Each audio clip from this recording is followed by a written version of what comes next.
Hello, Cleveland, and welcome back once again to another edition of the DawgLand podcast. This is your post-game episode. The Browns unfortunately lost again to the Baltimore Ravens 23-20, marking it 4 straight losses. The first time ever in the Kevin Stefanski era. The Browns are now 2-5 on the season, 1-1 in the AFC North. I am your host, Jackson McCurry. Anthony Joki is feeling under the weather, but never fear. I brought the troops in once again, not Ian and Jack from last week, and kudos to them for coming on last week, but I brought the rest of the DawgLand crew in. Alex Hale, who of course is my co-host over at the Top Dogs, Katelin Marshall, and Zack Strebler. First time he's been on the podcast. Everybody, Yes, welcome. Thank you. Thank you, Goose. Hello. How's it going? It'd be going better if like an hour ago the Browns would have won, but unfortunately, it would have been so great if they would have won that. Yeah, for sure. I mean, it just seemed like it was perfect the way they were driving down the field. And unfortunately, we can blame the refs all we want, but the Browns shouldn't have been in that position. But it goes to show again, the refs hate Cleveland. The league hates Cleveland, but it is what it is. We can't put on your tinfoil caps, everybody.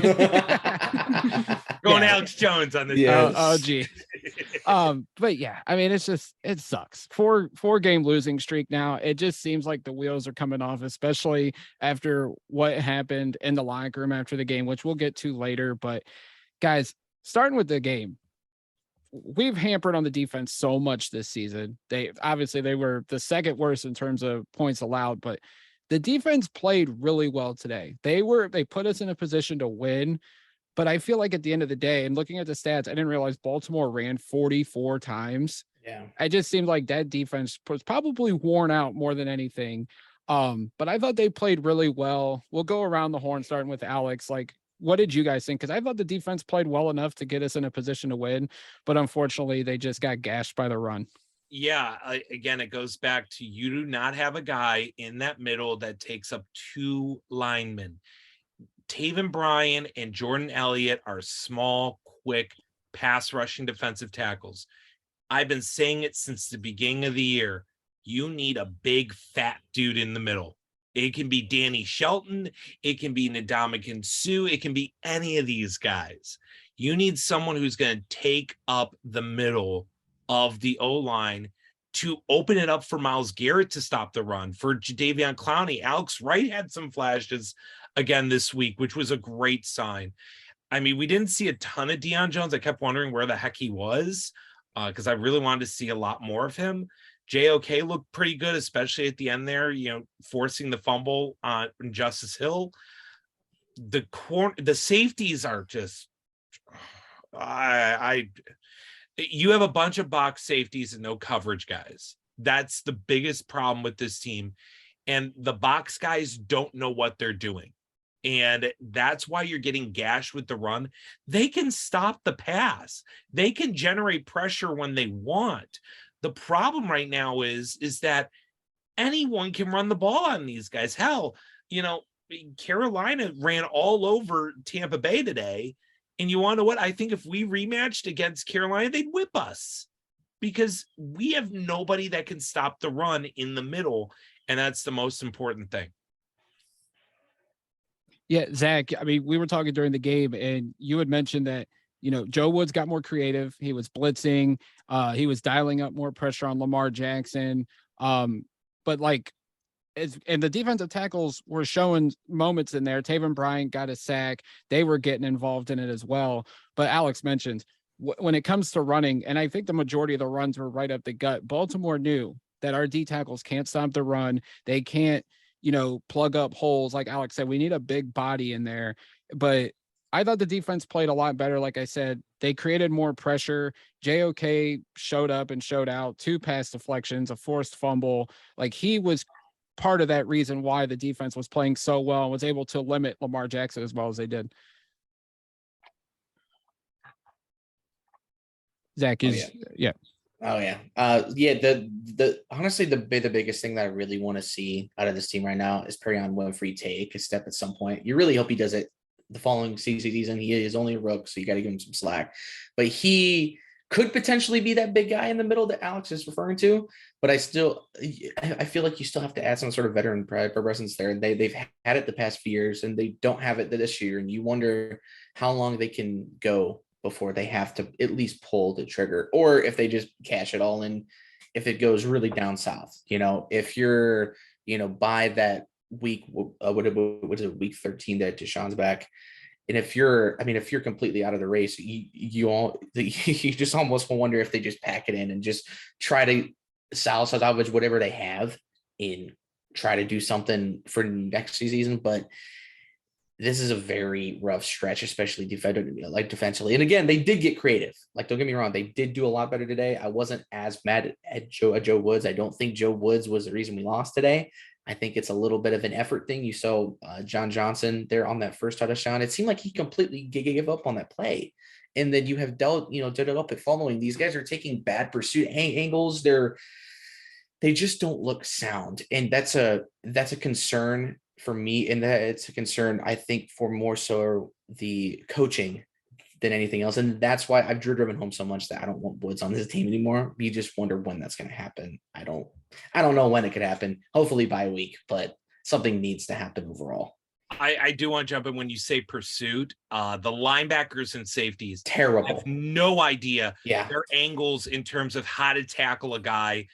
Taki is honestly the worst pursuit guy I have ever seen, because he hesitates. There were like 3 times I'm screaming. I'm at the Barstool Cleveland event for John Adams, and I'm yelling at the TV, stop hesitating and go. Right. You don't know which way he's going. Get off the field, because you're costing yourself sacks that would have potentially won us the game, but you don't know the angles at which they're running.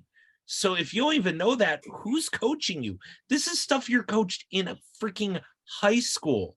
I know at Brecksville, that was one of the first things our defensive coaches taught us, which is knowing and anticipating where the runner is going to go, and not run at where they are right then and there, but run where they're going. Yes. Yeah. And it seems just a lack of attention. It's a lack of that commitment. I feel like especially our linebackers right now, obviously they're young, but they hesitate so much instead of just crashing the hole, fill it. When you see it, like when Lamar got that third down before the strip, luckily we even got that fumble, but it seemed like every time they needed a play, you knew what they were going to run, and they still got it.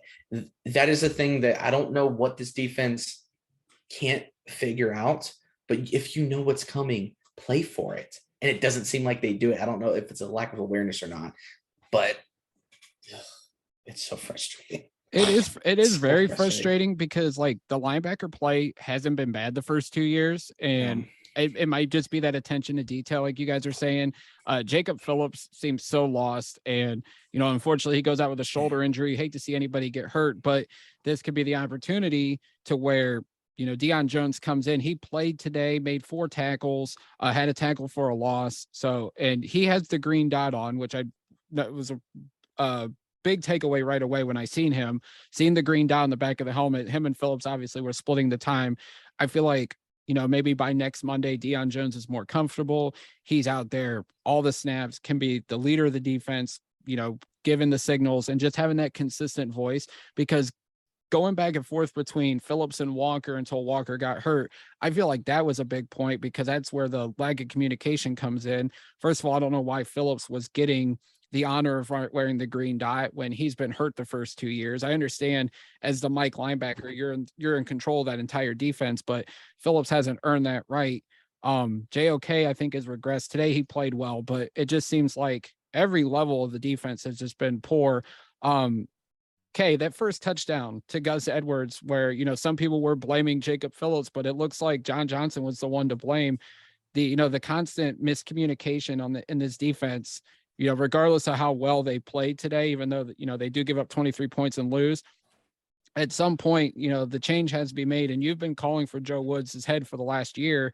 The poor miscommunication and constant mistakes. I mean, at some point it's got to come down on Joe Woods. Yeah. I mean, hell, I did after the Chad Henne debacle in the playoffs, I said, get him out of here. I go, no, you cannot have this. And, man, it's so funny, man. I mean, kind of going back to like the green dot thing. John Johnson is on the field 100% of the time. He was the green dot for the Rams when they had the best defense in the league for 2-3 years, and even when he was there during his tenure. So why not just have him call the defense? Yeah. Like, why? Like Jacob Phillips? Oh my goodness. At some point, and I didn't think it was going to be this early into this podcast, but none of Andrew Berry's picks have hit. Delpit is bad. Jacob Phillips is bad. Anthony Schwartz is a healthy scratch. All the defensive tackles. Terrible. Jordan Elliott, Togiai.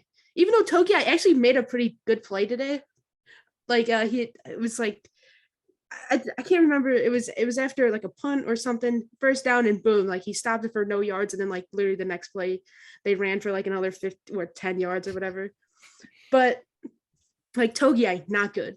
Perrion Winfrey, again, he's young, but got that dog in him. Yeah, but like just the smart people who talk about it all the time about because I listen to Jake Burns a lot too, and he's just like his pad level is just too high. Like he just doesn't get low enough. That was Togiai's issue last year too, coming out of Ohio State. Like, so, I mean, why are you drafting guys? Why are you going with? I just don't understand. Why are you going with guys that like literally can't give you what you need at that position based around what you have around them? Like you just need big guys, like you said earlier. You need like a Danny Shelton, and like a Danny Shelton isn't going to cost you $8 million. Like he'll probably cost you $1 million, and like is that going to affect your rollover cap that much? Like and Ndamukong Suh would. So I understand that. But a Danny Shelton, like, come on. He's just he would probably try to get one more paycheck. But I mean, if you're Danny Shelton, why would you want to come back to Cleveland at this point? Yeah. Like, why not just wait until later in the year and you get picked up by a good team and, you go win another Super Bowl? Yeah. So, going back to like the whole Joe Woods thing, I mean, it is what it is at this point, man. I wasted so much energy trying to, like point out the things that I had issues with his first year when you had Mike Glennon cook you in Jacksonville. Oh, God. Last year you go into New England and you just get obliterated by the Patriots. And then the same thing happens again last week. It was like the carbon copy, same thing. And, it is what it is. But weirdly enough, every year he has a good game plan against for Lamar Jackson. Like he just stops him. I don't know. I don't understand it. Maybe like the Browns, they just get up for this game. I don't know. But defensively, they were all right today. Like I really have no issues. You held Lamar Jackson to 23 points. Not like bad. You should be able to win that game. And if not for a number of issues, like, and you could say the refs, but I would agree with you on that if you were to say that. But I think a major turning point in this game was it 1st and 10 or 2nd and 10? No, it was 1st and 10, and it was right before the end of the first half. You hand the ball off, no. I think it was Jacoby like scrambles and gets sacked for like a loss of a half a yard. And then you go backwards. He gets sacked and then he fumbles and you're out of field goal position. Like that's 3 points right there. And it's the same thing that happened in the Chargers game. Like you just need like 5 more yards to make a field goal attempt, like a legitimate field goal attempt, like 51, 52 yards. And you can't even do that. But it's just so frustrating. Like this year's the most frustrating because there's talent on this team. There's always been talent on this team. But they're just not playing up to that standard. And whether it's the coaching, the people for calling for Kevin Stefanski's head, I just don't understand. He's been playing with a backup quarterback basically for 2 years, man, or 2-3 years now. Like he's doing as good as he can. We'll get to that, but like 254 net yards is what the defense allowed today. 160 on the ground, 94 passing after the sacks take the passing yards away. Like you couldn't ask for more from that defense. Nope. They gave up 23 points, which is about, I think, like the league average now. Because like Baltimore's 21st in scoring defense, but they were only giving up 23 a game coming in. Like you give up 23 to Baltimore, like Lamar Jackson only like 94 passing yards. Mark Andrews, who has torched the Browns since he came, 0 yards. He had 1 carry for 4 yards, I think was his little like reverse play or whatever. Like the leading rusher had 66 yards. Like they limited Lamar to like 60 yards rushing. I mean, it's just crazy. They lost this game. And that's where we'll go to the offense. And even then, I don't think the offense played that bad. Like they left points out on the field, but Jacoby Brissett didn't play terrible. And if I hear about Josh Dobbs one more freaking time, I'm going to lose my mind. Yeah, I'm not on board with that. What about Josh Rosen? Keep your eye out on him. Keep your eye out on him. Josh Dobbs would have scrambled for that first down after he spun out of that sack. Probably. On that, 3rd and 12 after the quote unquote offensive pass interference. Kellen Mond would have run for that first. No.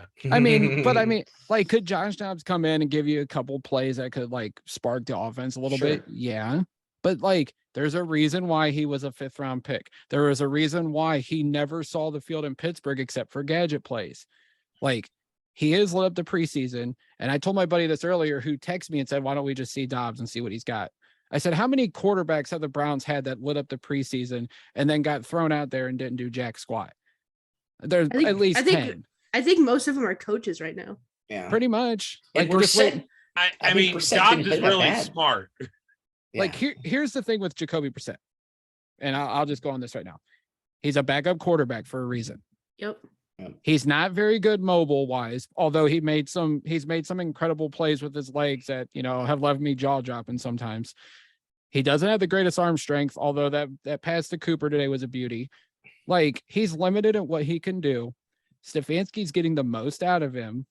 Like, yes, there were sacks Brissett shouldn't have taken today, but like, he does enough to put the Browns in a position to win.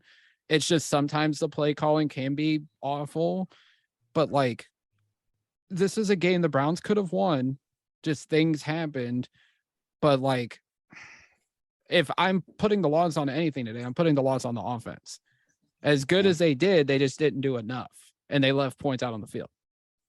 So whoever wants to speak, go ahead, and then we'll just. Yeah, I mean, like, it happens. Like, the Baltimore always seems to scheme against us fairly well. So I think 20 points was actually very reasonable. It was more so, could you hold off the Ravens enough?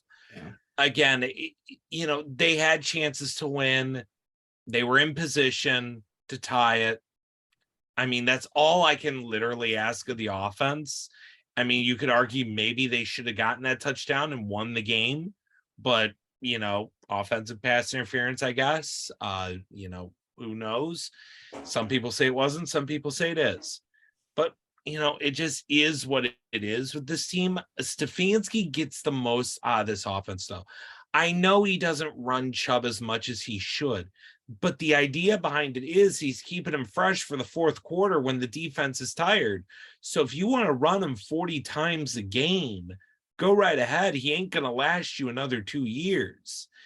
What he's doing is he's playing chess because he can with Kareem Hunt and Dearness Johnson.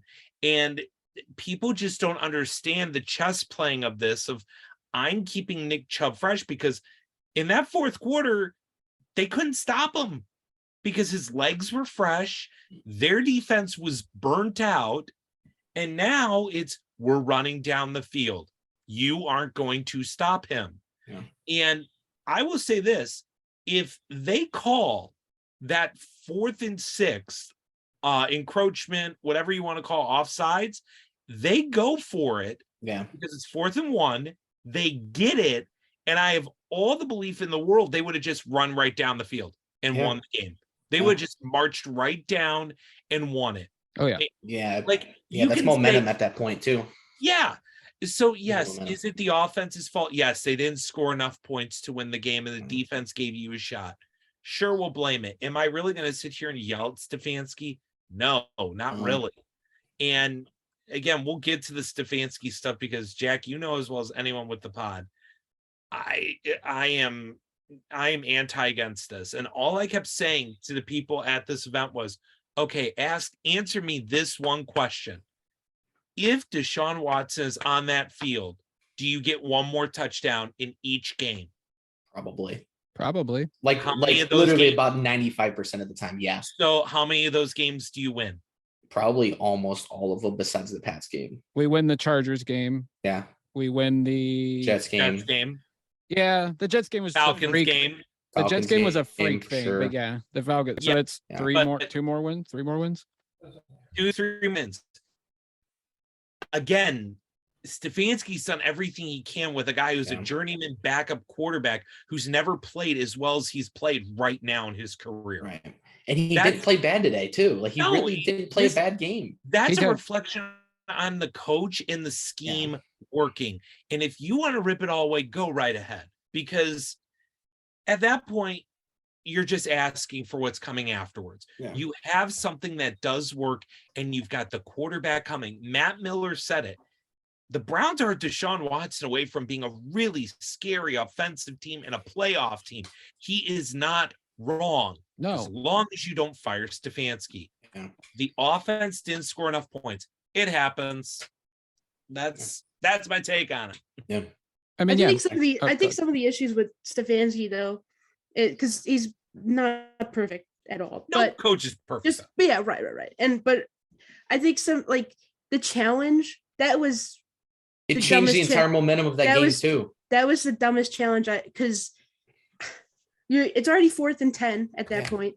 You get He the ball already. punted the ball. The punt wasn't even that great, and then you lose a timeout, and then the punt was even better the second time, which is that just never happens. But he just Boots it. it was a 70 fucking yards. boot 70 yards, Stop, baby. and then It's next no thing you job. know it's inside the 10 Yeah. when it would have been like around the 20. And And there are that's- issues like sometimes like I think you could say sometimes the offense kind of gets stagnant, but like if that first down pass doesn't work and you're playing behind the line, like behind the chains that much, it's like he has to call a perfect game every single time. Like it's frustrating. It's just But again, frustrating it's because we have a backup quarterback. because you have a Let's- backup yeah. quarterback. Exactly. So And- it's very unfair to like fully say, hey, we're out on Stefanski. That's the only reason why I think he cannot get fired. If you fire him, I mean, God, I don't even know. I feel like I guarantee you there we'll still will be regress. a team. There will be a team that will sprint to get him to be the head coach. Yeah, they You will. fire him. Somebody is going to hire him. Yeah. Give him the luxury of being in a place where the owner isn't just going to fire you. And yes, I'm looking at Jimmy because I Jack hate knows this Jimmy. as You well. know me. Yeah, I hate Jimmy has a passion.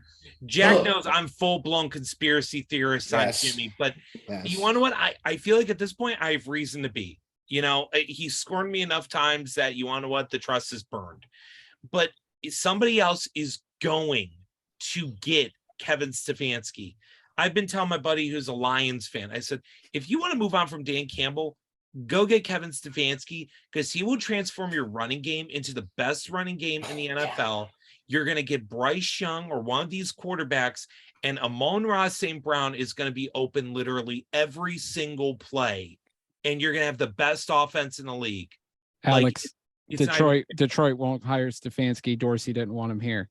That's true. true. well, if they fire Campbell, that means they might fire the entire front office. This is true.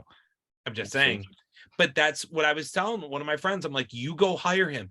He is, look, does he overthink it? Sure. We all Yeah. freaking overthink things. He didn't win Coach of the Year on a fluke.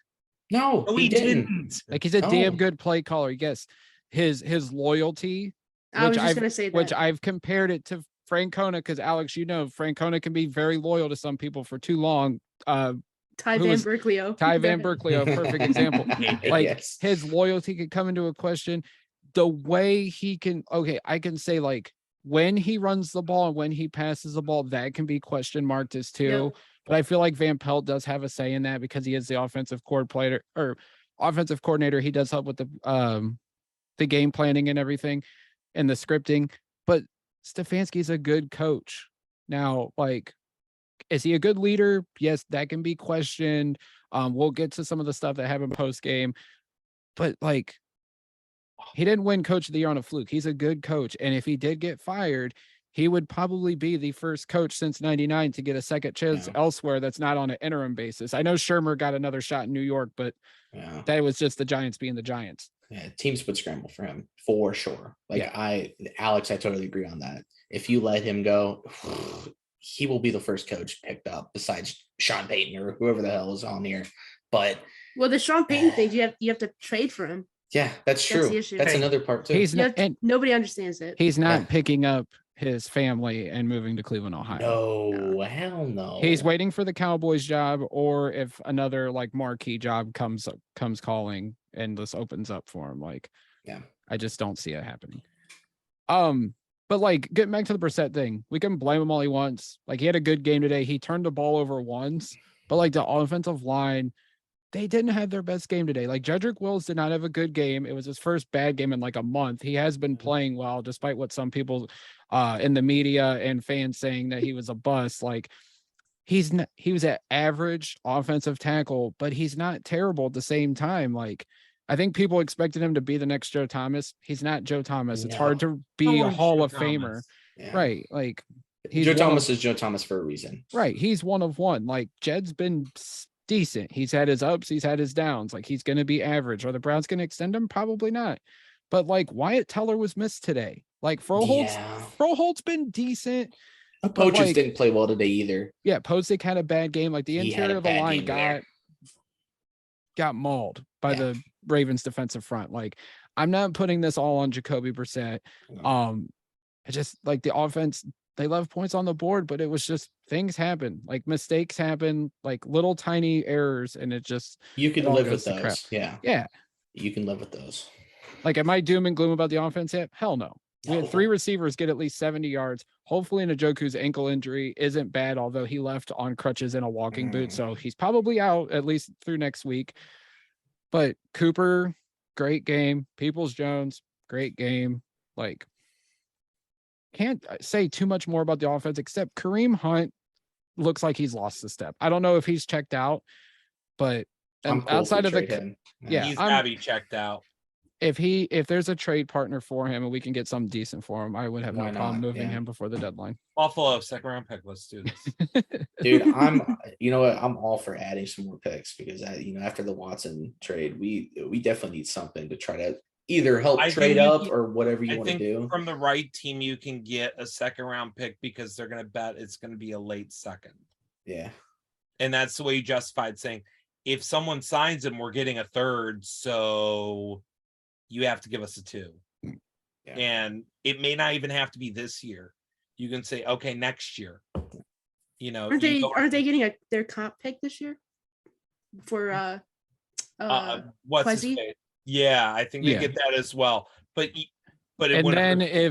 and then if Glenn Cook gets hired, which has been the rumor, or Rashay, the woman we hired from the Eagles, because she could be another potential GM. So they'll get picks. Kareem Hunt's available in my eyes. Jack Conklin, because he's an expiring deal. If someone wants him, he's available in my eyes. D'Ernest Johnson, obviously, if a team wants a running back, because we have Kelly on the practice squad. Jerome Ford, if he comes back from injury. But at that point, just trade Kareem and then have D'Ernest Johnson take the exactly. If Johnson, if you can work out a deal with them while giving him an expanded role, and that way you have a 3-headed monster going forward. Yeah, because do you really see? Because Jerome Fuller's hurt, right? And but he can come back, I think, as early as this week. I don't know the severity of the injury. I know it's just an ankle thing. But yeah, he comes back. You trade Hunt or Johnson. He gets carries. We have Kelly on the practice squad. But yeah, Hunt and Conklin are available in my eyes. Everybody else, I mean, I don't see anybody Especially else. how James Hudson looked in those first few weeks. I feel like you got to be somewhat comfortable in being like, hey, if that does happen, if there is a right team that says, hey, like give us a 3rd round pick or even a 4th or 5th round pick. Elijah Moore, take it. Yeah, you take it, because why not build up on that? You have something going with James Hudson, so you might as well just see what he's got. At least the 4th guy. At least the 4th. Kay, is that an Andrew Berry pick that might work out? James Hudson could. Yeah, I would say. I mean, not so all of them, Kay. So hold on. So that's 2. That's DPJ and Hudson. Woohoo! We're on a roll now, Kay. Was he the one that got Bryant too, or yeah? But I mean, Brian has. I mean, he's just a backup tight end. Yeah, there's nothing wrong with that. You always need someone like that. Yeah. I mean, he's going to get more touches now if Njoku's out an extended period of time. Yeah. It just sucks because he's not as good in the run game as Chief is. Obviously, because he's starting to become one of the better ones in the league entirely. But he's still good in the passing game, and I think he's pretty consistent for what he puts in. So I'm fine with Bryant. Yeah, I mean, him and Njoku's been off to a great start, like Pro Bowl worthy for sure. But like Bryant, Pharaoh Brown, who's gotten some good looks the first couple of weeks. He got hurt today too. Yeah, he got banged. Yeah, he's got a concussion, concussion, so he's probably their Browns are probably looking for a tight end. He's a big dude, by the way. I did not realize how big Pharaoh Brown is. He looks gigantic. Yeah. I don't know why he looks so different, but he looks like he grew 2 or 3 inches. Yeah, it's pretty ridiculous. As much slander as we've given Joe Woods, we can't let Mike Prefer get off the hook. Like he's got to go. That's special teams today. First of all, like I get why Donovan Peoples-Jones is returning punts because Demetric Felton is untrustworthy, but like, why are you running back 10 yards to catch the ball and then trying to return it just to give up? Like, just to give up on the run. First of all, I won't like totally criticize DPJ because the him knocking the player back to make it sure it was a touchback was an unbelievable play. Finally, he makes a good play on the special teams for that too. But who is coaching Donovan Peoples-Jones to do something like that on a punt return? Just let the ball bounce and wherever it lies, like we just take it and go from there. Like that was terrible. The coverage on the one punt return by Devernay, absolutely awful. Like I know the Ravens have been great. But that was set up with the challenge. Like that was all like the same. I'm telling you, that challenge changed the entire momentum of the game for some reason. Yeah, it really did, because that next offensive series was awful. That was the one where we were in our own end zone. because it was two draw plays and they both lost like 7 yards each. I had somebody ask me during the game, why are we not throwing on 3rd down? I'm like, ask Q Jackson why we don't throw out of the back of the end zone. Flea flicker, good sir. Yeah. Ask Dan Orlovsky and Jimmy Garoppolo why we don't throw out of the end zone. We should have run the flea flicker. No. Ask Jeff Garcia why we throw the ball on the 1 yard line. We don't have Andre Davis on this. That's right. Speaking of Anthony Schwartz was a healthy scratch. Yeah. Speaking of what was it, Andra Davis? The fact he was the linebacker. Yeah, the fact that Jones is number 54. I had some flashbacks as a kid watching Davis play linebacker. Well, what was it originally? It was originally reported he was going to wear 45, but like it was Ernie Davis. Yeah. Donovan Mitchell said no. Yeah, Donovan Mitchell said no. I'm the only 45 in this town. But yeah, I think we're all in agreement. Like Prefer just like needs to go. Like Bjorquez is doing a great job punting. He averaged almost 58 yards a punt today. Yeah. Like York, obviously, he's been good. Hewlett had a couple slip ups today. I know they called I'll start on Dunn, but Hewlett, like I think he turned his head. So I think he initiated that. All he did was put his head forward, which every snapper does. So I don't know why that one was so much different. Yeah, it's just, and then he fumbled the he almost fucked up the hold on Bjorkquist. Luckily, Bjorkquist put it together because like that was his knock in Green Bay was that he wasn't a good holder. So yeah, I mean, prefer like at the bye week because I feel like nothing's gonna change this week, barring Haslam doing something Haslam-y. I would make the change next week and just I don't know who you're gonna replace Prefer with, but just find somebody. Chris Tabor, bring him home. He's with Carolina. Chicago. No, Carolina. Oh. Yeah, he's Carolina now. He might be available this offseason. The reunion. Oh yeah, that's true. That's a good point. Can we get Cribs? Cribs and Phil could be interesting. No. Well, remember he was an intern. The Prefer's first year under Freddie. So he probably won't come back. Come on, Josh. Come on. I just don't understand how like coverage is so bad. I don't understand how. I mean, every onside kick is like the most difficult onside kick. Like just recovering the ball is like the most difficult play I've ever seen them make. And like special teams used to be a lock for Cleveland. We sucked everywhere else, but special teams we were always really good at. Right, because we had to be good at something, right? Exactly. At the time, we had to be good at something. But I mean, even the first year, was it against Dallas? And there was like I want to say it was against Dallas, but they like attempted an onside kick. And I mean, just for something that's only supposed to go right, an onside kick, it's less than 20% of the time. Man, the Browns make it so difficult. And that's got to be on your special teams coach. It's coverage is preparation or something. The coverage is awful. And it's weird because this guy he's been a special teams coach for years, literally years in the NFL. And I just don't understand, but maybe it just happens where, one year you have it and then, the next year, the games kind of,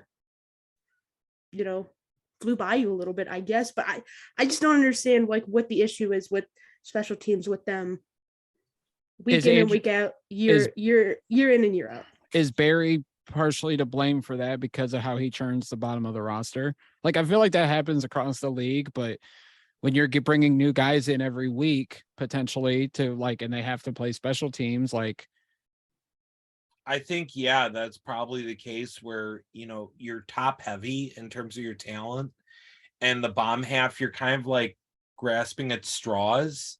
Trying to just find a needle. Yeah. So yeah, I think the philosophy is like, we'll figure it out as we go along, which that can work. But I also think that's a failure on the scouting department to actually identify guys who fit that mold in terms of being a special teamer. Not everyone is meant to play special teams.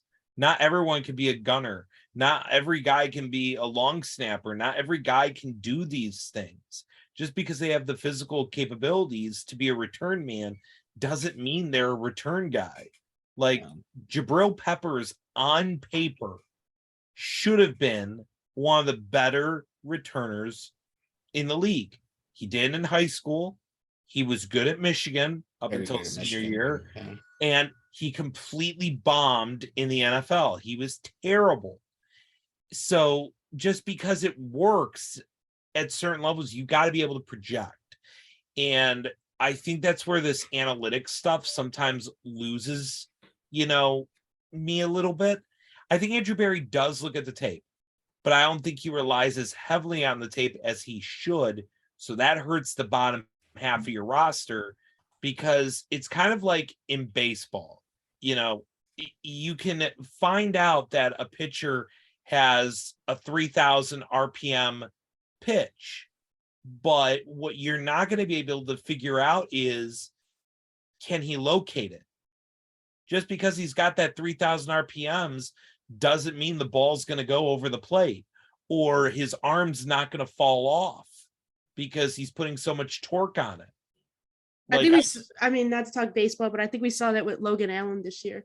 Yeah, he was a guy that he had all this stuff, and just Well, you know. I don't make this a baseball thing, but like the one guy I always looked at, because you see it on the tape, Mike Clevenger was always going to have a short career because of his delivery. You watch the tape, the pitching movement is so violent, he's going to hurt his body over time, which has happened, and he's lost something on himself.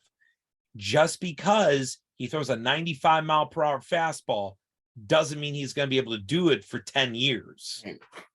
And that's something, and that's something where analytics can't show you that. You got to be able to find it on the tape.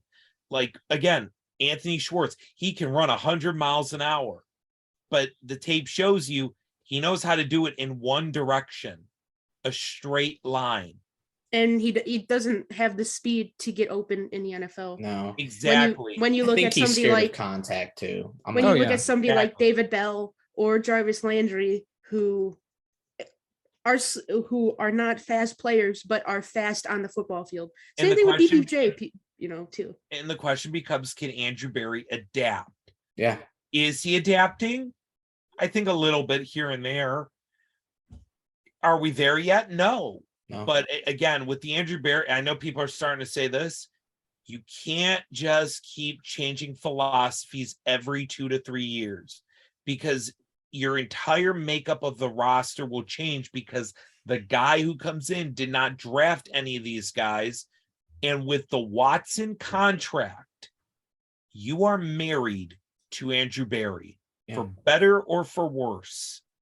You have to see this one through as far as you can take it into that contract. And if it doesn't work, fine. It didn't work. But at least for Jimmy Haslam's sake, you've built goodwill by seeing through a process. So the next guy who comes in will say, you want to know what? You saw through a process. I trust you a little bit more. You do have some pieces and you've got draft picks. I'll fix your team for you. But with no draft picks, no nothing, a locked up contract like Watson, at this point, you got to hope that Andrew Berry learns from his mistakes, and he's a smart guy. I'm sure he will. Well, this will go to my question, and this is for everyone. The lack of development, is that on Andrew Berry and picking the players that just aren't that good? The Delpits, the Jacob Phillips, the defensive tackles, the Anthony Schwartz, or is it on the coaching staff and mainly on the defense? Because most of those guys are on the defensive side of the ball. I think it's staff.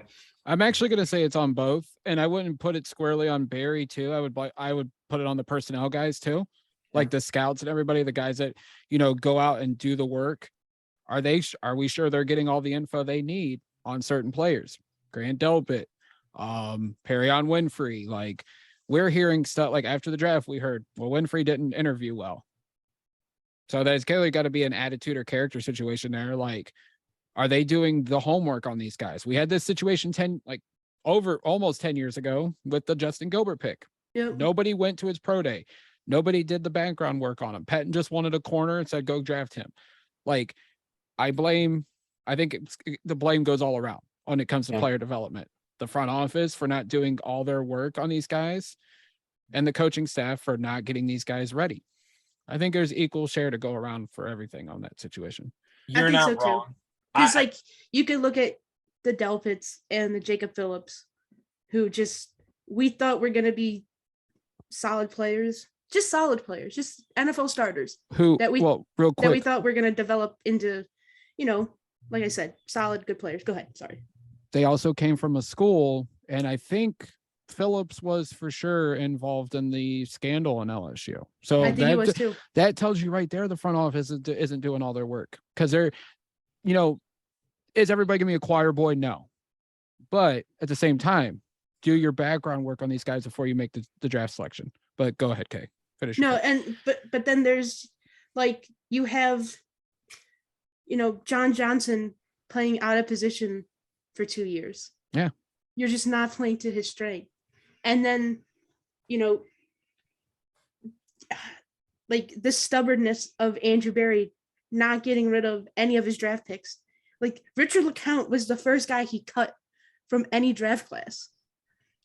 like I'm not calling for Andrew Berry's head. I'm not. I know you're not. We have to have these types of discussions because you're married to Deshaun Watson and you have a giant contract with him. Myles Garrett's gonna, his cap number it's gonna take into effect. Same thing with Njoku and Denzel Ward. So how you're gonna build your roster is on these, second, third, fourth round picks, fifth round picks, and just his track record with those picks aren't really that good. JOK, yes, he's hit on that. Martin Emerson's been good. Martin Emerson's been really good. I think Alex Wright could he's shown flashes develop for sure. into a rotational pass rusher. Yeah. But we talked about it a couple of weeks ago in our group chat.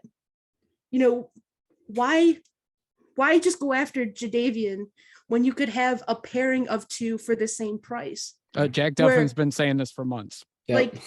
Like it's stuff like that where it's just like, hey, sometimes when you're so top heavy, quantity is like, you need quantity instead of like the quality, because Clowney's a good player when he's on the field. He's a great player when he's on the field. But he ain't been on the field much this year. But he hasn't been on the field this year. Last year was a total anomaly with him. That's the other thing too. It was such an anomaly last year. And too, when he's not on the field, it doesn't really help our defense at all. Like, our defense lacks a lot, especially if you're only missing just one. If you miss both him and Garrett, I mean, good night. You're never going to get a pass rush from any of those front four that we have behind them. That's the downside. And that was the other thing we didn't bring up when talking about the defense. I think Clowney only played 23 snaps. Now, I know they're being cautious with him because of the ankle injury, but that right there is a big reason why the run defense was exposed today. Like, Clowney matters so much to that run defense because Miles can do it to a degree, but Clowney's more consistent in stopping the run. No, that's true. And I would add, a lot of the players, at least being a draft guy, that Barry has picked, other than maybe 2 or 3, I was never big on Togiai. That was a guy I just never liked. He was a Buckeye, so that's all that matters. Yeah. Of course we take a terrible Buckeye. And he bench pressed a lot.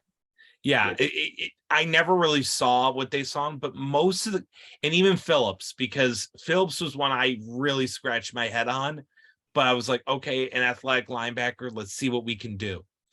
Most of these guys were picked where they should have been, or ahead of where, or behind, like a value pick. Very few have been drafted like Phillips or Togia, have been reaches. So I want to say, yes, they're not getting all their information. That's true. They are getting some value guys. I will say, I think it's a mix of things. Is it they're not getting the information? Yes. Is it the fact that they are drafting guys that don't fit Joe Woods' scheme? I believe that too. I believe one of the other problems with Joe Woods' defense is he does not have the proper pieces to run what he wants to run. And I don't think it's doable. I think Andrew Berry has one defensive philosophy. Joe Woods has another. That's a big reason why I think Joe Woods is going to be gone this year. Yeah. Because Andrew Berry wants to run the defense his way. He's built it his way, and he knows of a guy probably that will run it his way.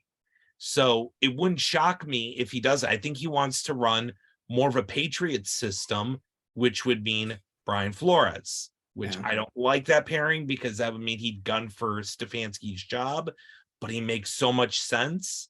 Or even a Mike Zimmer. I mean, those would be the two I'm looking at, but I think there's a mix of that. And I also don't think the coaching staff is really at the same level as you see on the offensive side. Nope. In terms of coaching and a track record of coaching. Bill Callahan has a track record. The running backs coach, forgot his name. Yeah, Stump Mitchell. He is one of the best running back coaches in the league. Yeah. Your wide receivers coach has coached multiple good wide receivers around the league. That offensive side has great coaches who know how to teach. Yeah. On the defensive side, you have nobodies. But they're all they've all been around for 3 years. That's what's the thing that doesn't make any sense. And I think Chris Kiffin, bloodlines are there. Mm-hmm. Tarver's been a D coordinator in college and the pros. Jeff Howard he's been mentioned as a potential coordinator or head coach the last couple of years when they released a list of potential assistants. Like, something's amiss on that defensive side. It's obvious, but there's experience there. Teachers. I don't think they're teachers. I think this is the other thing. Joe Woods had to put that staff together because he didn't get to be the Browns defensive coordinator until after the Super Bowl. So he had to makeshift the staff together of guys he knew. And that's where I think the Browns are going to be this year. Because again, Andrew Berry he's anti Jimmy Haslam attitude. I'm going to give you chances to see if this works. But if it doesn't, I'm going to start making changes. I'll give you your chance because the owner trusts me and he's not going to fire me. And by the way, he just signed a long-term extension. So those guys probably aren't going anywhere. But I guarantee you they're going to put the feet of Kevin Stefanski to the fire saying, if you want to be the head coach, you got to do these things. And Stefanski's not dumb. He wants to coach Watson. He's probably like, you want to know what? He's probably licking his chops at that. Yep. At that moment. And I guarantee you, when they say that, loyalty means absolutely nothing to him anymore. He's going to say, Joe Woods, get the hell out of here. Mike Prefer, I love you, man. If there's anything I can do for you, man, you are my friend, but get the hell out of here. I'm going to get guys that are going to help me win right now. And I think a Mike Zimmer makes a ton of sense being a former head coach if he's willing to do it. Who knows Stefanski? And yes, it's a loyalty thing. And people are going to be like, oh, no. Yeah, but Zimmer was a good defensive coordinator. Bingo. Everywhere those Cincinnati defenses were Dallas, nasty. Like he has the track record. He was a good head coach. See, that's one that makes a ton of sense. How it was like Joe Woods, but a lot of people wanted fucking Wade Phillips. They're like, hey, this guy, ex-head coach, you did it on the offensive side of the ball with Callahan. Why not do it on the defensive side? Just bring him in for a year. Yeah. And just have him be like a senior assistant just to, bring him in as a consultant or something. Yeah, coach up the coaching staff. And that's what I think something like that's going to be the most likely scenario with the defense, and it's going to help. You're going to see it. I think Myles Garrett is going to love being coached up by Mike Zimmer, who knows what he's doing, has coached with some of the best pass rushers the league has seen. And you're going to see a different attitude on this team a year from now, rather than this whole Joe Woods, celebrating we got the football back. And as I put it at the party, he's celebrating because like, I saved my job for another week. Yep. Honestly, that's literally what I thought too. I was like, oh, he just... If that's your MO right now, you need to go. Yeah. You need to act like you've been there. And if you're celebrating that, no, you're not the guy. Right. You're not. Especially when you're going up against a team this coming week that just lit up a Falcon team that you had trouble defending as well. I mean, Joe Burrow went off, especially for me on fantasy. That's for sure. Yeah. And that's, and I know we've had great, experience with the Bengals. We've seemed to kind of own them. I don't think that's going to happen on Monday night. No, it's going to be, dude, this is going to be a very tough game to watch. Now, if they keep it close and do that Browns thing where they suck in and go, you can't give up yet, they're going to probably do that. But they always do that. And it's right though. It sucks that's what's keeping Joe Woods here still. Is that whole, I saved my job for one more week. As I've said before in the group chat, I really don't believe these players believe in him. And I think that's why you need to make the change alone, just to save face. I know we don't really have a guy that can totally replace him, Jack. I know you've brought that up quite a few times. Again, I think it's just a matter of a new face. And even if you're running the same exact system, but you're calling different plays or starting to talk to your players, kind of like how Freddie did when he got thrown in. He was asking, hey, what worked? What doesn't? And somehow it worked that year. I think that's what could happen with this team. If it does, I don't know. But I think that's just what needs to happen. If it happens at bye week, that's fine. If they take it to the end of the year, I don't want that to happen, but I can see them doing that. I think it's after the bye. It's during the It's bye. gotta be. It's If gotta they- be after this. If they lose again next month, I almost said tomorrow. I'd probably rather than play tomorrow. If they go instead. to a 5-game losing streak, something has to happen. Yes. If it doesn't happen by the end of tomorrow. Oh, if they lose tomorrow, or God, I wish the game was Already tomorrow lost at this today. point. Already lost today. If they lose Monday Night Football against Cincinnati, it's not if Jimmy will do something himself. If Stefanski won't, I'm guaranteeing that right now, especially on national TV. Haslam's not going to let that go. Before, because we've been mentioning it at the end of the game, the media all said we could hear screaming from the locker room, and that probably means there was a fight about to happen, or it was happening. But Kevin Stefanski gave his typical answer. He's not going to reveal anything. He goes, "That's normal football stuff." If that's normal football stuff, how are we not hearing this every week, every loss? Like, oh, there's screaming in the locker room, because like the media is right out there. Because I think the press conference room's not that far away, home or away stadiums. But I posted a GIF of the wheels coming off a car, and it just seems like we are headed that way. If there's fighting in the locker room, something has to change. And going back to last week with Batonio and Johnson saying what they said, like, it just seems like the wheels are coming off on this. And it's sad because it just means like stuff's definitely going to happen. But, it's sad we get to this point. Like, we had kind of hope this season, even though Brissett was starting the first 11 games, that this would be a decent team. But we're at 2-5. And like I said, the wheels are starting to come off this franchise. We're literally handing again. the Houston Texans a top 5 pick. I think the funniest thing, though, is they're like fighting after this game. Actually played well. Yeah, like, that's it. Like you want to scream and yell last week when you get your shit kicked in against the Patriots or against the Chargers, where you just you just let them run up the middle the entire game. This game, like, you actually played well. And now you're gonna throw a hissy fit. Like, oh my, this team is so infuriating. These players are so infuriating. Honestly, they're just a soft team. Yeah. They're just a soft team. Really immature, soft. They're immature. Zero leadership. Yep. Even from the guys that are quote unquote leaders, you have to seek out guys like Batonio, who have been here for years. He's seen the worst of the worst teams. Same with Garrett. Garrett was here for the 0-16 year, I believe. Mm-hmm. What that's like, and you know what it takes to not be there. You have to be a leader, but in the right way. And I don't think these guys necessarily know how to lead. And John the guys Johnson that you want to lead does not. It's a losing mentality that I hate to say starts from the absolute top. Oh, yes. It does. And again, I'm gonna say the Haslams again. This is what the Haslam family has bred in their regime for 10 years now. You don't have LeBron James saving you like Dan Gilbert did. Right. You don't have that. Don't worry, Michael Jordan's coming.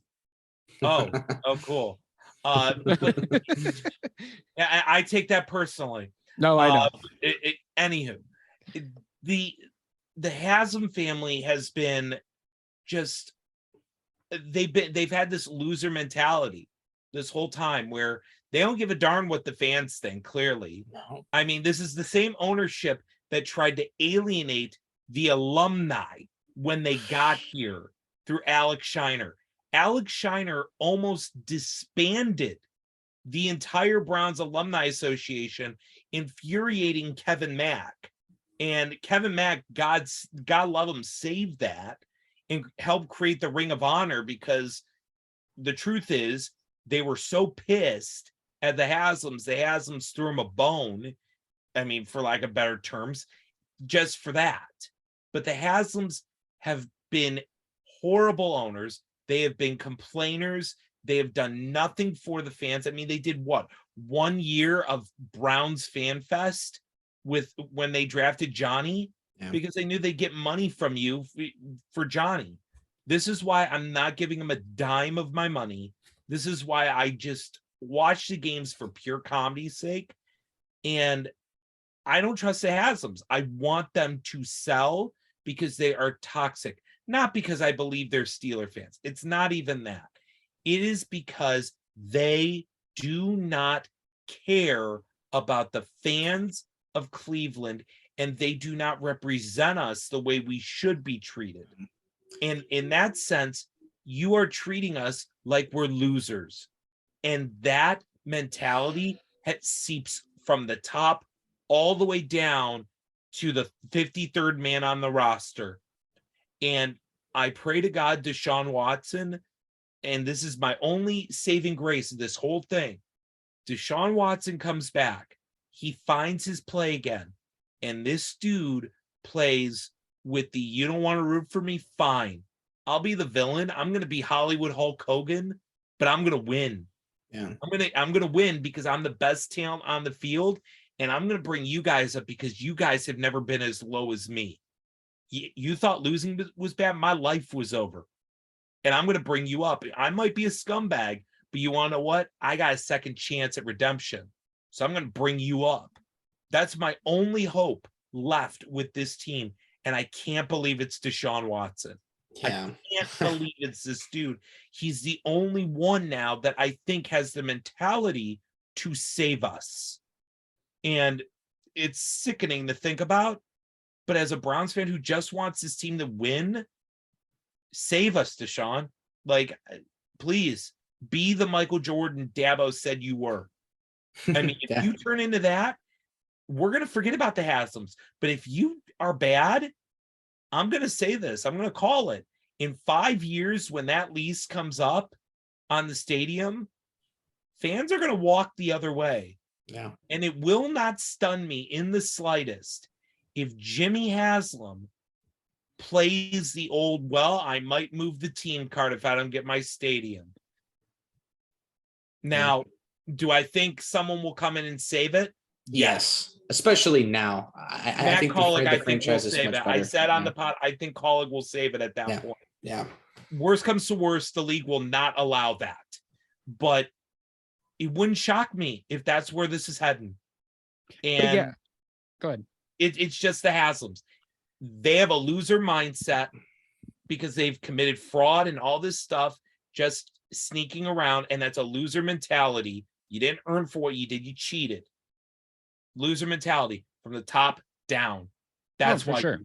That's why you lose. When you have guys like John Johnson that come from winning organizations and are supposed to be the leaders, but yet they're constantly spilling things out into the media and talking publicly about, oh, well, they're not doing this and they're not doing that. Like, fix that stuff internally. Like, don't air that stuff out to the media. Nothing bodes well from saying stuff like that publicly. When Joel Bitonio spoke out on Thursday, that's when it's like the real eye raiser, because he doesn't say anything, but he's seen it all, so he knows what's going on. Like, he's not stupid to it. He's experienced it how many times, how many different regimes. Like, I just don't think this is going to end well. And as much as I want Stefanski and Barry to work out, I'm not saying Barry's going to get fired, but it seems like this is going to be unless Watson comes in, like Alex said, puts this team on his back and they play really damn good ball those last 6 games.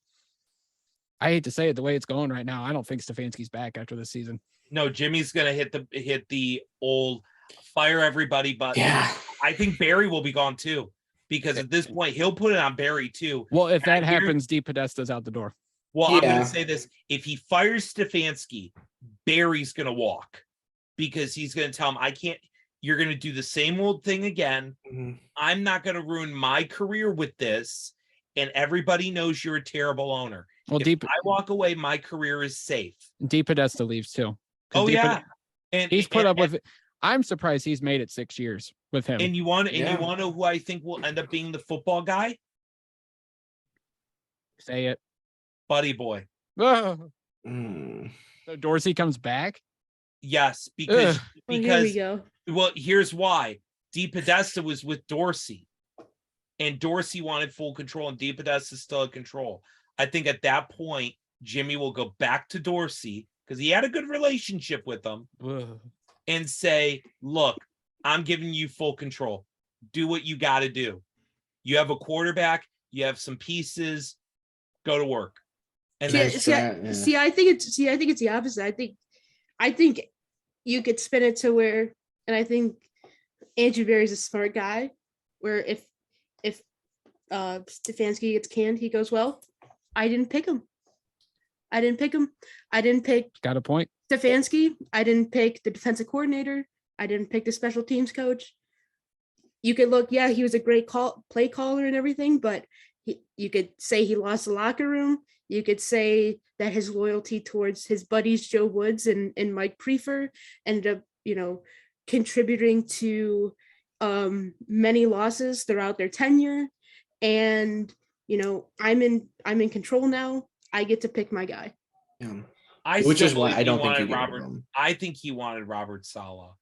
I really, I can't be convinced. But it doesn't matter because he was hired after Stefanski. Yeah, I know, because I think my belief is Jimmy wanted a head coach immediately, and whoever, I kept saying it that week because I think I was doing a podcast at that time. I said, whoever loses this matchup between San Fran and Minnesota is the head coach of the Cleveland Browns because they're available, and Jimmy's not going to wait when he should. no, because after the Mike Pettin thing, Haslam ain't paid. Yeah, he didn't want to be patient. Yep. Yeah, bingo. But Alex, if you're right and Dorsey somehow comes back, we all say Greedy or Barry's picks are questionable. Yeah, Greedy Williams, All of his picks are gone. Taki, All of them are gone. Sheldrick Redwine, Mac Wilson, Austin Seibert, Chad Thomas, Antonio Callaway, Damian Ratley. I mean, I haven't dug into who would take over yet. At least Nick Chubb's good, and Denzel Ward is good when he plays sometimes. I just don't want to. It just seems like it's the same track record. It's literally the same track record as. It's actually even worse. Yes, when you think about it, it's even worse. I'm just gonna say I agree with Kay. I think Barry gets a shot with his own head coach. Yeah, I hope he does because I don't want to lose him yet. And with what's about to happen with him getting a bunch of comp picks, he set you up to at least be in position to build up around Watson. Yeah. Don't lose everything yet. Like, okay, if after year one of Watson, it's all gone to you know what. Okay, now we can have that discussion. Because all those picks you got back, they're gone. You're not getting any more. Not get somebody in here.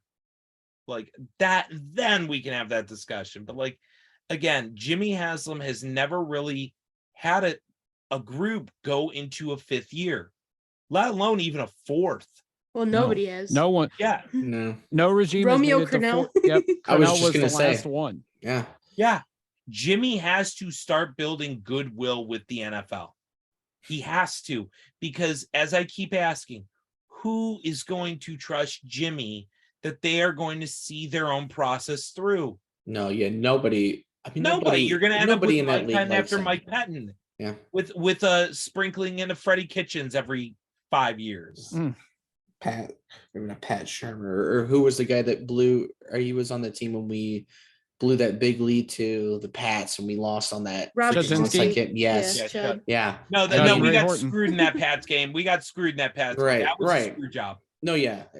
I'm not gonna decide. But yeah, there's no continuity, and like that's the whole conversation everybody has had, and that's why like a lot of people were still in favor of keeping Bake, at the time, just to have continuity, just to be like, hey, at least you gave it 3 or 4 or 5 years and said, hey, that didn't work.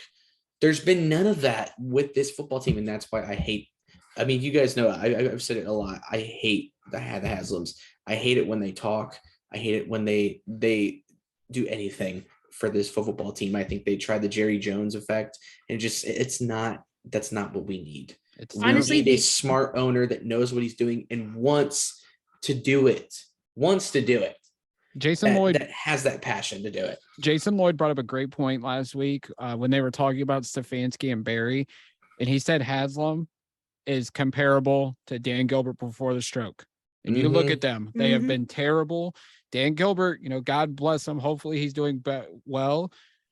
The stroke might have been the best thing to happen to the Cavs. I've said because he was able to step back in the shadows, let Kobe and Bickerstaff do their job, and look where they're at now. Well, because isn't it his son or like whatever it is starting to do more? His son is like there, like overseeing things, and I think relaying stuff to Dan, but it's like pretty much Bickerstaff they had Right. the minority owner too, who was Right. doing a lot of that, but he left the ownership group, I believe, this past year. But Dan has apparently- let Shocker. Kobe and Bickerstaff do their jobs, and look what happened. Like And if the apparently- Haslam would just sit back and let Barry do his job and let Stefanski do his job, but make the changes when it's necessary, I think the Browns could be a good team. They could be like the Cavs here in another year or two. And unfortunately, because I heard the same thing about Dan's son, but apparently, like, his son is very bright. Like, Jason Lloyd's talked about him, Yes. and was just like, hey, I he have is a not like contact who he's knows him. not like his old man. Like, he will just let things happen. So for whatever it's worth, like, you have that compared to JW, who, do you trust him? Hell no. Like, I Hell don't no. I don't trust No. him. So it's No, just like, I'll say this. I'll say this about even Paul Dolan. I know a lot of people in the city do not like Paul Dolan. Paul Dolan, in my experiences, most of y'all know, I worked there. Right. Paul Dolan is more than anything a figurehead in that building, and he's there every day. But And he's also consistent, very Yeah. consistent. But I will say this: he trusts his people yes. to run the business, and Yeah. I'll even give him this: Paul Dolan, as an owner, if he sees you need help, even though it's a small job and it's an odd one, Paul Dolan will ask you if you need help. There's a reason why people there love him Yeah. and think he's the best owner around. He trusts his people. He supports his people to do their jobs because he hired them, because he knows they can do their jobs. That's what leadership is. And I don't believe the Browns even have that from the top No. down. So how do you expect your GM and coach to lead when your owner can't even lead himself? The And- Cavs are just starting to figure this out, which is great to see. And I've been wrong on them. I've been absolutely wrong on them, because they're now starting to figure out they have people that can really do their jobs and really run it effectively, and they just trust them. That's all it freaking takes, Jimmy. Like, you want to know what? I propose this. Jimmy Haslam, we lock him up in his home in Tennessee for the next year. No phones, no nothing. You can watch the games every week, but you let Andrew Berry, Kevin Yes. Stefanski, and everybody do their jobs next year with Watson. But you have to stay locked up in your mansion in Tennessee. You leave And the state shut of Tennessee. up. And shut up. No Don't say Twitter, a word. no Don't have nothing. a say in nothing. Stay away. JWD him all banned. You're banned from the state of Yes. Ohio. You step one foot in here, you're arrested. Yeah, Like, you're gone. watch this. Restraining order on them. That's what we should Literally, if that were to happen, this team, I bet, would be playing so much more Ugh. loose, Yeah. so much more relaxed. Because I bet you the players who've been here, Joel Hate it. Antonio's a guy who knows. He knows Mhm. what's going to happen. Yeah. So they're all playing on eggshells. Oh, yeah. What do you expect them to do? It doesn't create a healthy working environment for Bingo. anybody And that's from where the top problem to is. bottom. Yeah. Yeah, at the There's end too of the much day, stress on them. Alex, you said it about leadership. You put the people in those jobs and you let them do your jobs. But if you don't trust them, that means you did a piss poor job Yes. hiring these people. I think that's Yes. case closed at the end of the day. If Yeah. Haslam doesn't trust the people he put in place, it's his fault because he's the one that did it. Yep. And let's be honest too, the track record, the only guy that handled the entire Watson situation decently was Kevin Stefanski. Yeah. Andrew Berry looked like a joke in those press conferences. The Haslams, I mean, just if they I said think nothing, Barry if they was said mad nothing- because he nothing, was with the Haslam. Yeah. If they I said hate it when they nothing, talk. it would have been better. Yeah. Ugh. When the Haslams speak less, it bodes well for the franchise, honestly. Which is why it's like, kind of wrapping everything up. It's like, yeah, you can nitpick certain things, and just the in-game things with Kevin Stefanski, but overall, man, this guy, he's doing the best he can. I think, Yeah. like, legitimately. He's been handed a And pretty bad card for the the on- most part. The only issue is just my major qualm with him is just the loyalty to guys that just aren't good. Yeah. And Hopefully- yeah. hopefully that doesn't cost him. But if it does cost him, I'm gonna be upset at firing Kevin Stefanski, but I'm like, this is your own doing. This is literally you dying on your sword Yeah. for Joe Woods and Mike Prefer. It Yeah. sucks, but that is the NFL. though it gets you fired, and then you'll have, Andrew Berry will have his chance to hire somebody else, most likely. It just so frustrating, man. Yeah. Like heading into this year, the offense has played pretty well for the most part. And analytically, they're like one of the best offenses in the league, one of the most efficient offenses. This team, again, we say it every week, this team should be like 5-2, but they just can't get out of their own way. Yeah. And I just don't like, what more can you do? And you know what? Maybe it does just start from the top down.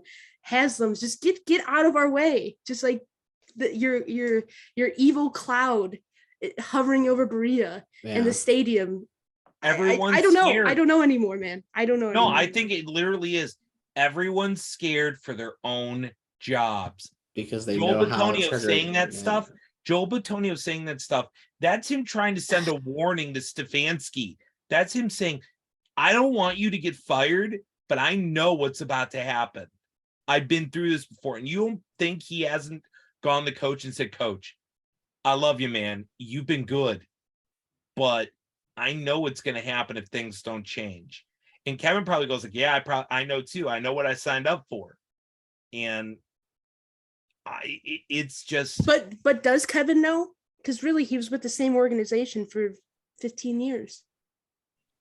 I think Kevin did know what he potentially was signing up for. Every coach should. Every coach, I think, in a league. At this point. But this is the Browns. Yeah, this is the Browns. No, it's Jimmy Haslam. At this point, if he didn't know 8 years into Jimmy Haslam's regime what his track record is, then he really was not the right choice for this job. And I can tell you in sports, people know, in baseball at least, who the good organizations are, who the bad organizations are.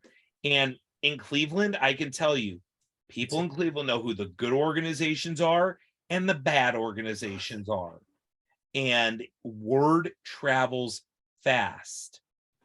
And it's real. It's real in sports. People already know because everyone talks. Everyone talks. Trust me, in my experience, they all talk. All right, so let's go ahead and ramp things up and let's go watch a good, stable sports team in Cleveland. Name the Cavaliers. So guys, go ahead. Eat some dinner. Yeah, and so guys, go ahead around the horn, plug your social media accounts, and we'll get on out of here. Thank you for coming on, by the way, too. I appreciate you all. Yeah, you can follow me at the CLE Sports Guy. You can also follow the Top Dogs podcast at the Top Dogs. Just dropped a new podcast today. We were previewing the Baltimore game, so you can see what we thought going into it and see if we were right or wrong, and talked a little bit of Guardians and added some news on the future of the show, what it's looking like. So exciting stuff. For me, I really just have Twitter, just Zack Strebler 50. I mean, there's more news coming around here for DawgLand, so this will be cool. I hope to get more involved in some of the pods and even some of the writing stuff if we ever dive into that again. But yeah, really excited about everything. You can follow me on Twitter at Katelin Knows CLE. That is Katelin, Katelin Knows KNOWSCLE. And you guys can follow me on Twitter at Jack McCurry08. This is, I think, for sure the last episode on the current feed, and then we will be starting our new venture over at Dogs by Nature sometime this week. So stay tuned for that. You guys can follow the DawgLand at the DawgLand on Twitter as well as Facebook. And until next time, Browns fans, as we get on out of here, like always, go Browns.